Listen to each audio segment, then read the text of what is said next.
अस्सलामुअलैकुम। आज जो मेरा टॉपिक है वो है पोटेंशियोमीटर। ठीक है कि नहीं। Potentiometer is very very important as far as board exam is concern. एंड इसके साथ साथ जो बच्चे अब नेक्स्ट ईयर के लिए नीट जेई मेंस के लिए प्रिपरेशन कर रहे हैं उनके लिए भी आज मैं इसमें सारा बेसिक्स क्लियर करूँगा पोटेंशियोमीटर का, है कि नहीं। सबसे पहले चीज़ पोटेंशियोमीटर क्या है। ये वो डिवाइस है which is used to measure the EMF. क्या मेजर किया जाता है? ईएमएफ या इंटरनल रेजिस्टेंस,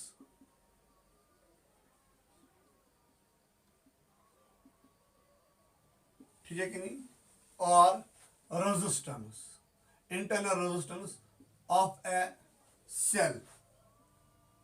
और इसके साथ साथ इसके जरिए से हम मेरे बच्चों कैलकुलेट करते हैं रेजिस्टेंस भी। सबसे पहला क्वेश्चन अराइज होता है यहाँ पर, अगर हमारे पास वोल्ट मीटर है, अगर हमारे पास ओम मीटर है, तो फिर हमें इसकी जरूरत क्या है। देखो मेरे बच्चों, जब हम ये ईएमएफ मेजर करते हैं तो सबसे ज्यादा इंपॉर्टेंट चीज ये है कि जब ये ईएमएफ मेजर करता है तो तब बैटरी से नो करंट ड्रॉ होता है। No current is drawn from the battery जब आप बैटरी का ईएमएफ मेजर करोगे with the help of potentiometer. इसके बाद one more point, it measures more accurately. यानी वोल्टमीटर के मुकाबले में दो इंपॉर्टेंट प्रॉपर्टीज है इसके।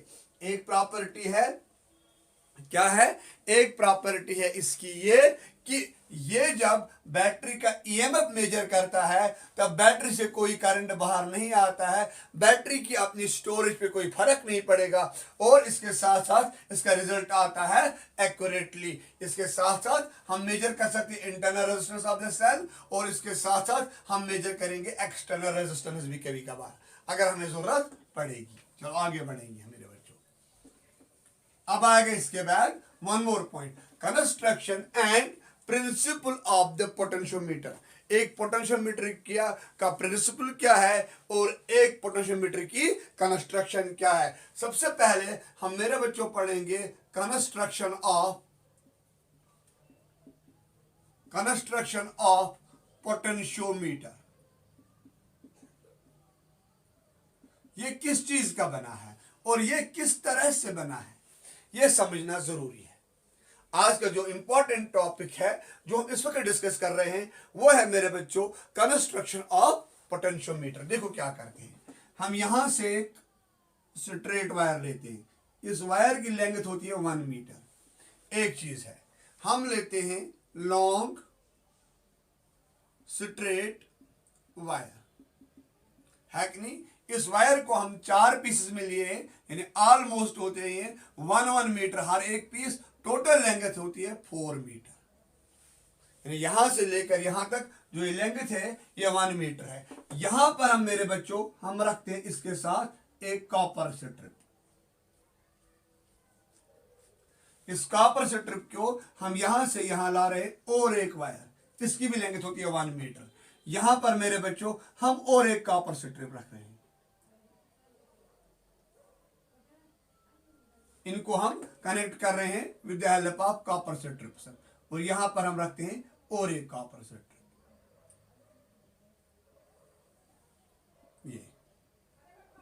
ये कनेक्ट करते हैं with the help of copper strip, ये कनेक्टेड कॉपर स्ट्रिप, ये with the help of copper strip. ये बन गया आपके यहां पर हमारे लिए मेरे बच्चों पोटेंशियोमीटर।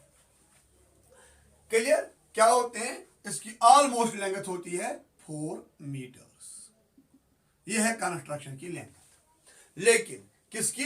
पोटेंशियोमीटर की लेंथ। ये हो गया इसका। दूसरी बात, जो हमारी लॉन्ग स्ट्रेट वायर होती है इसमें दो चीजें होती हैं। एक होता है इसका टेम्परेचर अप होना चाहिए वेरी लो, यानी जो हम वायर लेंगे इसका टेम्परेचर कोएफिशिएंट होना चाहिए वेरी वेरी लो, और इसके साथ साथ जो इसकी रेजिस्टिविटी होती है मेरे बच्चों वो होती है very high. Resistivity is very high and temperature is very low. जब देखा जाता है वो आता है मैग्नीशियम और कांस्टेंट मटेरियल। इन दो में से आप एक यूज कर सकते हो, क्यों, इसमें ये दो क्वालिटीज है। इसके साथ साथ और एक चीज होता है, इस वायर का होता है यूनिफॉर्म क्रॉस सेक्शनल एरिया। यानी जितना क्रॉस सेक्शनल एरिया इस वायर का है सारे सेम होगा, उतना ही इस वायर का होगा, उतना ही इस वायर का होगा, उतना ही इस वायर का होगा। ये कुछ कंडीशन है इसके लिए। इस तरह से हम लोगों ने ये कंस्ट्रक्शन अभी तक पढ़ी है किसकी, पोटेंशियोमीटर की। अब हम समझेंगे एक प्रिंसिपल और दूसरे हम इसको अब स्टार्ट करने जा रहे हैं। इसके साथ साथ मेरे बच्चों हम इसको यहां से कनेक्ट करते हैं एक बैटरी। क्या करते हैं, एक बैटरी। ये बैटरी हम कनेक्ट करते हैं थ्रू रोस्टेट या किसी भी तरह से। यहां पर मैंने एक बैटरी ली, ये जो बैटरी है ये है वेरिएबल वोल्टेज सोर्स। चाहे आप रोस्टेट दिखाओ चाहे आप वेरिएबल वोल्टेज सोर्स लो, उसमें कोई फर्क नहीं पड़ेगा। इसके बाद हम क्या करते हैं, हम लोग करते हैं काम एक ही चीज कि हम यहां पर एक एमीटर लेते हैं। एमीटर हमें मेजर करके देता है करंट। इसके बाद हमने मेरे बच्चों इसको इसके साथ कनेक्ट किया है। This ammeter read is the current. जो एमीटर करंट रीड कर रहा है तो यहां पर एक कांस्टेंट करंट चल रहा है इस बैटरी में। हम मेंटेन क्या करते हैं यहां पर, कांस्टेंट करंट। अब क्या करते हैं हम, इस वाले पॉइंट पे मेरे बच्चों हम यहां पर कनेक्ट करते हैं एक वोल्ट मीटर। क्या करते हैं, कनेक्ट वोल्ट मीटर। और एक इसके साथ हम करते हैं यहां पर कनेक्ट जॉकी, है कि नहीं। अब इसके बाद क्या करते हैं हम, इसके बाद हम इस जॉकी को किसी भी एक पॉइंट पे यहां पर हमने इसको कनेक्ट किया है। जो ही हमने इस पॉइंट पे कनेक्ट किया है, जो ये वोल्ट मीटर आपको रीडिंग देगा ये होगी यहां से लेकर यहां तक एक potential drop. Between this point and this point होगा ये पोटेंशियल ड्रॉप। आपको लेंगे पता ही है, हम जानते हैं जो वोल्टेज V आएगा वो आएगा मेरे बच्चों I इंटू R। I क्या है, जो करंट इसमें चल रहा है, जो करंट I यहां से जा रहा है ड्यू टू दिस बैटरी। इस बैटरी को मेरे बच्चों यहां पर बोला जाता है ऑक्सिलरी बैटरी। इस बैटरी का एक ही काम होता है, इस बैटरी का काम होता है इट ड्राइव्स द पोटेंशियोमीटर। इस बैटरी का हम ईएमएफ नहीं मेजर करते हैं, ये बैटरी का काम है ये इस पोटेंशियोमीटर को चला रहा है, ठीक है कि नहीं। ये करंट आई कांस्टेंट है, लेकिन जो रेजिस्टेंस होगी मेरे बच्चों, ये किसकी रेजिस्टेंस होगी, याद रखो मेरे बच्चों, ये रेजिस्टेंस होगी इस वायर की, यहां से लेकर यहां तक जो आपके पास ये वायर है इसकी रेजिस्टेंस होगी। सपोज यहां से लेकर यहां तक जो इस वायर की रेजिस्टेंस है इसकी लेंथ L है, area of cross section A है, रेजिस्टिविटी रो है। कैन आई से दैट मेरे बच्चों, हम सीधे कहेंगे कि जो रेजिस्टेंस R है वो आएगा मेरे बच्चों rho into L divided by A। जो ये मैंने रेजिस्टेंस कैलकुलेट की है it is the resistance of this spot. और यहां पर अगर देखा जाएगा जो रो है यह रेजिस्टिविटी ऑफ द मटेरियल है। मैंने आपको पहले ही बोला है इस मटेरियल की रेजिस्टिविटी होती है वेरी वेरी हाई और इसका टेम्परेचर कोएफिशिएंट होता है वेरी वेरी लो। तो ये हमेशा क्या रहेगी, constant. Area of cross section भी क्या रहेगा, कांस्टेंट। कैन आई से दैट मेरे बच्चों voltage V is equal to I तो अपना ही है कांस्टेंट करंट, R की जगह मेरे बच्चों हम ये वैल्यू डालने जा रहे हैं, क्या बचेगा, rho into L divided by A। ठीक है कि नहीं। जब देखा जाएगा इस टर्म में ये सारा पार्ट कांस्टेंट है। अब देखो I कांस्टेंट है, रेजिस्टिविटी कांस्टेंट है, area of cross section constant है।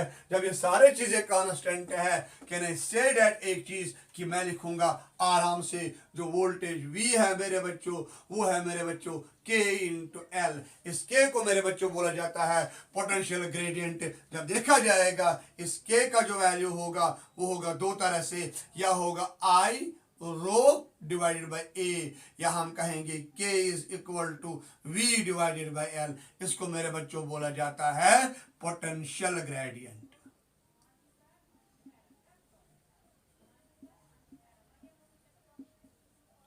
देखो, चाहे आप ये फार्मूला यूज करो, चाहे आप ये फार्मूला यूज करो, अगर कल आपके पास जो ये पोटेंशियोमीटर बोर्ड होगा, आपको यहां पर कॉर्नर पे जो आप लैब में जाओगे, आपको यहां पर लिखा होगा area of cross section of wire ये है, रेजिस्टिविटी ये है। अगर वो चीजें दिए होंगे तो एरिया ऑफ क्रॉस सेक्शन यहां पर लिखे होंगे, और आपके पास करंट यहां पर मेजर होगा, के को आप मालूम कर सकते हो। अगर वो चीज नहीं कर सकते हो, आप सीधे इस वोल्टमीटर में वोल्टेज देखोगे, और आप देखोगे यहां से लेकर यहां तक कितनी लेंथ है, उन दो का रेशियो निकालोगे, यहां से मेरे बच्चों हम के का वैल्यू कैलकुलेट करेंगे, और it is called as the potential gradient. इस तरह से हम लोगों ने एक मैकेनिज्म समझा है, क्या, जो V है वो है directly proportional to L, K is equivalent to V divided by L, या है वो rho into I divided by A। इसको मेरे बच्चों बोला जाता है पोटेंशियल ग्रेडियंट। क्लियर? इस तरह से मेरे बच्चों हमने क्या देखा है, क्या देखा हमने डिफाइन किया है पोटेंशियल ग्रेडियंट, और हमने क्या लिखा है, अब इसका प्रिंसिपल क्या है, शाबाश, voltage drop across any wire is directly, या in a potentiometer is directly proportional to the length, provided that the area of cross section is as constant and the resistivity is constant and the temperature coefficient is very very low। ये तो हो गया इसका part, ठीक है कि नहीं। हमने अभी तक पढ़ा है प्रिंसिपल, और हमने इसके साथ साथ साथ क्या पढ़ा है मेरे बच्चों, हमने एक प्रिंसिपल पढ़ा है, दूसरा मेरे बच्चों हम लोगों ने अभी तक जो पढ़ा है कंस्ट्रक्शन ऑफ द पोटेंशियोमीटर। अब आएगा वो क्वेश्चन जो मैंने आपको गेस दिया हुआ है, एक पोटेंशियोमीटर, और दूसरा मैंने आपको बोला है how to compare the EMF of the two sales.